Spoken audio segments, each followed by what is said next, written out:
Can you checkmate? White is winning here, but you must find the best moves. And first off, because Black's king is currently in a pretty safe spot back here on e8, we first want to identify our breakthrough square. Where can we actually start attacking that eventually is going to lead to a checkmate? The d7 and d8 squares here are both pretty well defended, so I wouldn't think it would be either of those. And e7 and f8 here, although they are defended by our own bishop, the problem is they are also pretty well defended and back there, so we cannot easily access those. This does leave us, however, with the f7 square, which is only defended by Black's king, and our bishop is already targeting it. So first, let's take a look. How can we try to put more pressure on to this f7 pawn? The best move to, or the best piece to try and do it with is going to be our queen. Looking at queen to h5 here, this quickly fails because Black has pawn to g6, forcing our queen back, at which point Black can just capture. Of course, this is not going very well.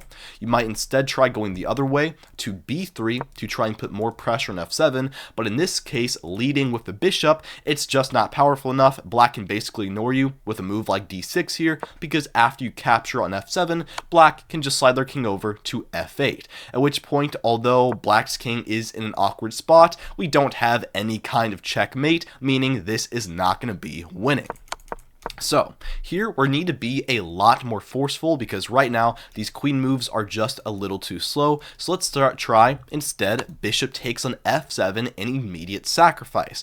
After Black takes back here, we have gone their king into a more dangerous spot, but we have essentially the same problem. If we try queen to h5 check, Black can just block. We aren't making any more progress. If we play queen to b3 check, well then here Black can block with pawn to d5, and we don't have a good follow-up. If you try capturing, then Black can take your knight on f5. Of course, this is not going very well. So what can we actually do then? Well, back here, I want to take another move, or another look at the move queen to h5 check. The only reason this doesn't work is because Black can block with their g-pawn g6. So is there a way that we can first get rid of their g-pawn here? That way they can never ever play that. The answer is yes, and that is by starting with the move knight captures on g7. The first sacrifice here, Black's only legal move is to capture, and the point is now if their g-pawn gone, g6 is not a possibility, meaning now we play bishop takes on f7. The second sacrifice, Black must capture, and now queen to h5 check. All of Black's squares back here are covered, meaning they're forced to run either to e6 or to f6, and for both of them, queen to f5 is a nice checkmate.